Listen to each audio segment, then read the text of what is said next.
Good morning mga kamotor lover. Bali bumabagyo ngayon. Nyay, ayun. Oh, hi ka muna.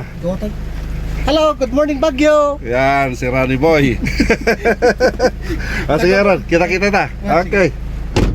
Yan na kasi araw ng biyahe namin ngayon. Kaya mag-taxi vlog na naman tayo dahil hindi pa nga tayo makapag moto adventure. Kaya syempre ito yung gagawin natin. Sa bagay, sabi ko nga na ibalik natin itong content natin ng taxi vlog. At saka shoutout pala sa kaibigan natin na si Carl Patrick Di Hoya or Di Joya. Yan. Shoutout sa iyo boss sa panunod mo sa ating taxi vlog. Yan, at ibalik natin tong content natin na pagta-taxi vlog. At syempre yung content din natin na pagmumoto adventure natin. Syempre masaya tayo doon dahil nga natatanggal yung stress natin. At saka syempre yung moto camping. Pero yung moto camping as of now, bali hindi pa natin magawa yon. Kaya moto vlog adventure. At saka itong taxi vlog natin. Ito yung gagawin natin. Sabi ko nga, itong pagta-taxi vlog natin, hindi natin ipapaalam sa mga pasayeros natin na nagta-taxi vlog na tayo. Para sa ganun, makita natin kung ano yung, di ba, yung mga kung gaano kabait yung ating mga pasayeros dito sa Baguio. Kaya yon, at saka syempre tayo rin, bali din tayo ng Grab din tayo dahil nga yan, Grab driver tayo. Kaya i-content din natin itong pag-grab natin kapag may nag-grab ngayon. Siyempre kukunin natin, i-video rin natin. Pero yung mukha nila hindi natin papakita, bali blurred lang natin. Kasi siyempre para sa privacy nila. Kaya yun ang gagawin natin. Kaya hindi muna natin ipaalam, hindi kagaya yung mga vlog natin noon ng taxi vlog ini-interview natin sila, di ba? Pero ngayon, syempre ganoon din, nag-interview rin tayo. Pero ang kaibahan lang ngayon, hindi nila alam na nag-vlog tayo. Yon, wala silang kaalam-alam, kaya dapat na i-blur natin yung mukha nila kasi syempre against din sa kanilang privacy yon. Kaya kailangan na ibigay din natin yung privacy nila. Kaya hindi natin ipakita yung mukha nila. Kagaya yung unang vlog natin, yung part 1. Yon, dito na part 2 na ito. Kaya yun ang gagawin natin mga boss. Ngayon, bumabagyo ngayon. Itong ano tong bagyo natin ngayon, letter N yung bagyo natin, kalimutan ko. Dito kasi sa Baguio, signal number 2 tayo dito sa Baguio. At saka dito sa Babuyan Island, signal number 5 ata sila. Kaya ingat-ingat tayong lahat sa pagbibiyahe namin. Siyempre ingat din kami at nakapagdasal na rin ako para sa aking proteksyon ng pamilya ko, na sana makikita-kita kami na walang mangyayaring masama sa amin. At mas lalo na itong pagbibiyahe natin, siyempre hindi natin alam yung mga landslide, yung mga matadaanan natin. Sana safe tayo. At kayo rin mga boss na nanonood at mga subscriber natin, sana patnubayan kayo din ng Diyos para sa ganoon ligtas tayong lahat sa itong bagyo na ito na pumipinsala ngayon dito sa Pilipinas. At ingat-ingat tayo mga kamotor lover. Kaya paano, umpisa na natin na magbiyahe para makarami na tayo.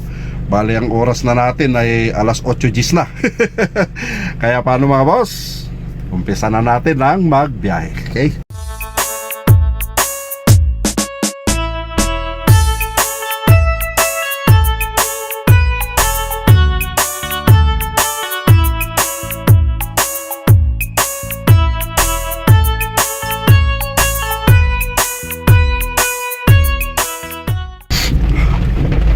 Yan, palabas na tayo rito sa garahe natin.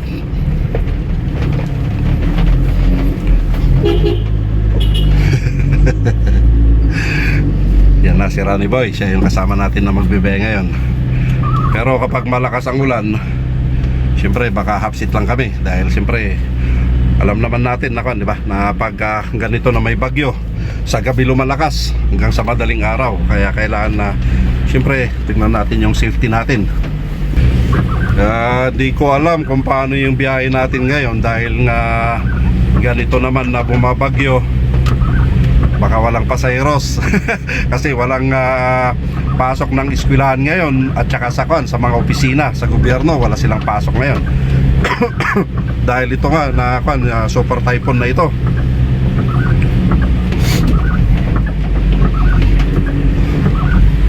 Hindi sana ako magbibiyahe ngayon, kaso parang sayang din kasi kasanayan natin naman na palaging may income. Kasi kung nandun lang tayo sa bahay, syempre wala tayong income doon, di ba? Kaya mas maganda yung ganito na may trabaho tayo. Kasi kung nasa bahay lang tayo, wala namang kuryente, mabuburyong lang tayo doon. Kaya mas mainam yung ganito na may ginagawa tayo. Sayang kasi yung araw. Although yung anak ko hindi ko na iniisip dahil nga may sarili na siyang pera, dahil nga ngayon nag-UGT na yung anak ko, pero may allowance sila. Malaki rin yung allowance niya na pasahod ng architect nila. Kaya yun, hindi ko na iniisip yung kanya, yung allowance niya sa pagpunta niya sa opisina. Kung siya nakakuan ngayon, nagtatrabaho dito sa isang firm. Kaya ang iniisip ko na lang, syempre yung gamit natin sa bahay, mga city services, yun na lang. Kasi yung anak ko, yung pera niya lang yun. Kung anong gusto niyang bilhin, di ba? Wala tayong pakialam doon dahil sarili niya yun, pinaghirapan niya yun ng ilang taon sa pag-aaral niya. Kaya at least ngayon, nakagraduate na siya. Ang hinihintay na lang niya yung pag-marcha niya itong January, dahil nga yung sabi ko nga sa mga previous vlogs natin na naabutan siya dahil may isang subject siya kasi na nahuli dahil nga hindi bali nagkabangga kasi yung isang subject niya doon sa thesis niya. Yun na, may paseros na tayo. Ngayon hindi natin sabihin na nag-vlog tayo.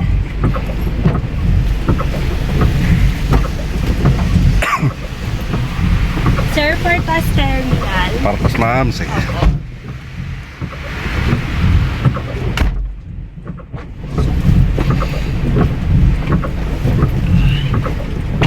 Bibiyahe kayo ngayon?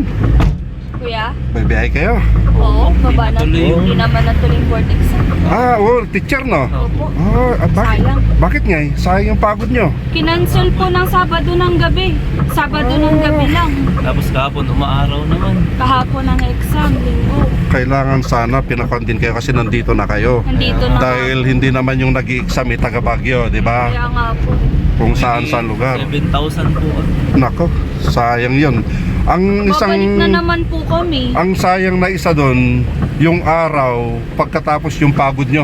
Yung pera din Oo, po. yun din ang isa doon. Lalo yung ibang mga bata. Oo, nakwan lang no, na parang Talagang umutang lang yung magulang. Oo, ngayon kinansel. Yun sana ang ang tignan nila. Oo, dahil nandito na kayo mas lalong madisgrasya kayo kung kasi hindi naman kayo taga rito, di ba? Nangungupahan lang kayo. Parang ilang araw na nakitira kayo para sa pagbo-board exam nyo lang. Pagkatapos hindi natuloy, siyempre uwi na kayo, di ba? Yun ang mahirap kasi hindi natin masabi dyan sa daanan dahil nga yung ganito yung natin, sitwasyon natin. At least kung bumabagyo, nandito lang kami. Oo, kailangan sana yan tinuloy nila kasi hindi naman nababasa yung loob ng school. At saka hindi naman na kayo bata, di ba? Kaya nga. Oo. Yung sana tinuloy. Mabuti sa kanila kasi sabihin lang na oo. Siyempre kayo yung Oo, apektado. Yun sana ang nila, hindi pwede sana na gano'n kasi nandito na kayo Yun po. Meron pang mga taga Maynila, gano'n na. Oo, kasi may mga nagiging pasayeros ko. Mayroon pa nung makarang araw na pasayeros ko na pumunta lang siya doon sa Mayquan, sa Pines, sa Palma kasi tinignan niya yung room niya. Oo, kung saan siya mag-i-exam. Hindi taga rito yun. Pagkatapos gano'n, tingnan mo, siyempre ang laki na nagastos nyo. Imbis na pag-uwi nyo sana, hintayin nyo na lang yung di ba? Oo, yung result. Yung iba po, tapos na yung ibang rehiyon. Oo. Ang pinospon lang po, Region 1, CAR, tsaka Region 2 sa Isabela, Cagayan. Oo, kasi ito yung mga apektado. Pero ang doon, nandito na kayo Kaya nga, di ba? Okay lang sana kung... wala namang mag-e-exam na nasa lugar pa nila. Lahat Oo. nandito na. Okay lang sana, sabi ko kanina, okay lang sana kung yung nag-i-exam taga rito lang sa Baguio dahil nandito na sila. Siyempre yung mga nandito galing sa mga ibang probinsya yan. na dito na health yung kan, di ba? Hindi nga po Examination nila nyo. alam kung anong mararamdaman nila eh, kung maiiyak ba sila sa tuwa o sa lungkot eh. Ay, syempre talagang kan doon. Nung parang lahat Halo yan. Yung mga iba, iniisip na naman ng kan kung saan na naman sila kukuha. Oo. Mabuti yung iba, may pera. Paano na yung wala, di ba? Kaya nga. Umutang lang yung magulang. Para sa ganun, may kawawa naman gagamitin. sila. Yun sana ang kanila. Kasi wala naman atang usapan doon na pag signal number 2, number 3, postpone, di ba? Opo. Yun sana. Sana hindi na lang umakyat no. Oo, yun sana ang ayusin Sana nila. may policy silang ganun. Oo, yun sana ang ikon nila. Okay lang sana kung ipabalik sagutin na nila yung mga nagastos nyo. Dapat may subsidy po. Oo, sana para may balik, di ba? Opo, may balik sa Danus mag Yun sana ang ikon ng gobyerno. Kung kesa sa tignan nila. flood control. Oo, tignan, billion yan ha. Hindi lang milyon, Diba, billion. magkano Oo. lang kami? 5,000 times 7,000. Oo. Yung ganun na pala. Tsaka syempre, future nyo yung tinitignan nyo dyan, di ba? Sa kanila, future ng bulsa nila. Kailan na naman daw? Wala pa po eh. Nako. Alanganin pa po. Usually, next week, ganyan po sana. Bakit kaya hindi nila tinuloy kahapon dahil sa rally? Bagyo daw Bagyo daw po. po. Sa Baguio wala namang ulan ata kahapon, di ba? Umaraw naman kahapon. Kaya marami rin Oo, sa hapon lang naman kan umambon, pero konti lang. Kailangan sana tinuloy nila. Tapos na sana. Oo. Kasi ang problema niyan sa mga susunod na mga mag-i-examine na naman, parang ganun din kapag ganitong mga buwan, medyo nababahala din sila, di ba? Dahil baka mamaya biglang may parating na bagyo. Next week po ata, engineering naman eh. Engineering Oo. naman. Kalahin mo yun. Imbis na tapos na sana, nakapag-relax na kayo, no? Kaya nga po. Tapos na sana yung nervyos nyo. Di ba? Kasi siyempre, sino naman yung mag-i-examine, nandiyan yun na yung future nyo, di ba? Siyempre, lahat yan, talagang kabado yan. Magkapatid kayo? Hindi po. Ay, Partner ko po. Sinamahan niya po. at least maganda at nakaka-full support siya, no? Yan ang maganda. Diyan lang naman po kami sa pinsan ko dyan sa Aurora Hill. Ay, doon kayo tumuloy ngayon. Opo, kaysa mag-transient. Buti nga po, dyan na lang kami. Oo, at saka maganda at may partido ka rito, di ba? Na mapagmahal din na at least hindi mo na Hindi ka na nagbayad. oo, hindi ka na nagbayad. Siyempre pati pagkain sigurado yun, kakain sila, kakain din kayo, di ba? Opo, Yun na maganda. kain naman. Eh paano na yung mga iba na nangupahan? Kaya nga po. Mas kawawa sila, no? Mabigat pa naman po yung arawan dito pag transient. Ay, oo Kasi arawan eh. Oo. Mas mabigat pa arawan kaysa yung magrenta ka ng isang buwan. Sa bagay, ito na lang yung kanyo. Pagkatapos naman nito, medyo okay na. Ihanap nyo na lang kung saan may kakanyong pinag-aralan nyo, no? Butit pinayagan kayo ng pinsan mo. Opo, matagal ko na pong sinabi sa kanya nung ano pa lang po. Hindi, pinayagan kayo na uwi ngayon. Dapat po kahapon, kaso siya po nagsabi na mahaba daw po pila dyan sa ano kahapon. Kasi Kaya maraming kan. sabi niya, bukas na lang, madaling araw, kahit mag first trip na lang kayo kasi may trabaho din po ako. Papasok sana ako ngayon. Oo. Kinancel din po all classes sa baba, sa La Union. Ay, nagtuturo ka na rin doon. Non-teaching po. Sa eskwelahan, non-teaching. At least kahit na paano, naikokan mo na yung pinag-aralan mo. Opo, nasa- Oo. Kaya Nagagamit kung mo na. halimbawa di bahala na sila kapag sinabi nila, Ma'am Pao, magturo ka nga ng ganito. At least may credential ka. Oo. Lang kayo ha. Bali, Thank you po. 95 siya. Thank you po, thank you po. Hindi na kayo. Ay, salamat. O, sige, ingat kayo ha sa pag-uwi nyo. Sana sa next may sakay ko na naman kayo pagbalik nyo. Oo. Tingnan nyo baka may mahulog kayo ha, yung mga cellphone nyo.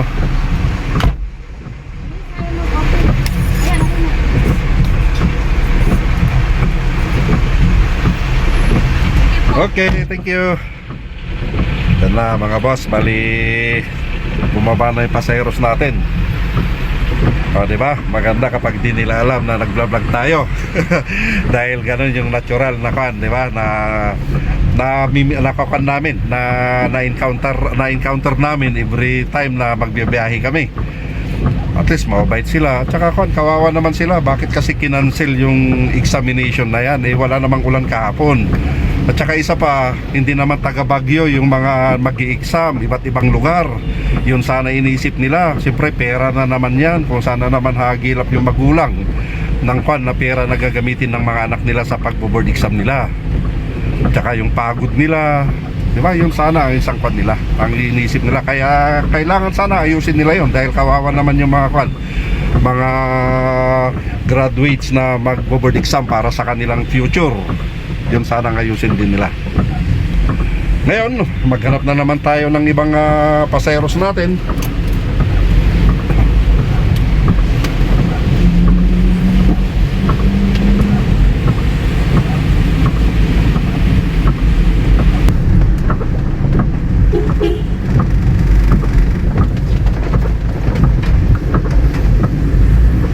Ganito yung buhay namin. Talagang maghanap ka ng pasayeros, hindi ka pwedeng mag-standby.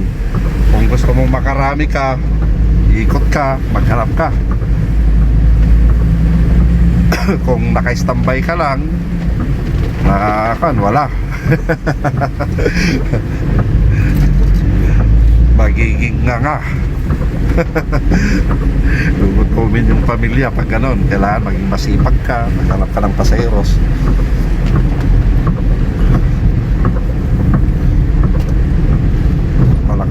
Hangin sa labas. Kaya ganito, pag ganito na nagbebiyahe kami, tinitignan namin dito sa taas din, hindi lang sa kalsada. Dahil sa mga vlog ko ngayon na naikon ko na kailangan na maging aware din tayo sa surroundings natin.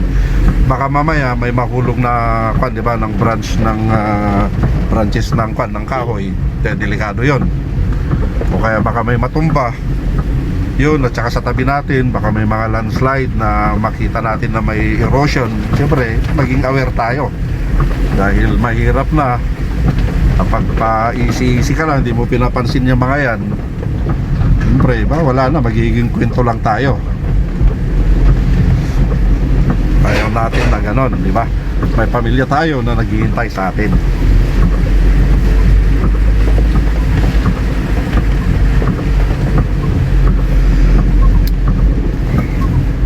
Malinis yung daanan.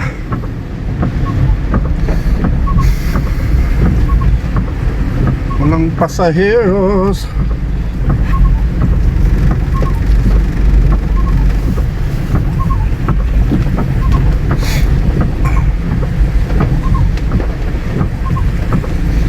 Kapag wala pa, pag ikot rito, pag wala pa, wala na, bali mamayang hapon na naman tayo magta-taxi vlog dahil siguro masyado pang maaga. Kaya yung mga pasayeros yung pupuntang palengke siguro baka mamaya pa sila lalabas, yung pupunta mga groceries, gano'n.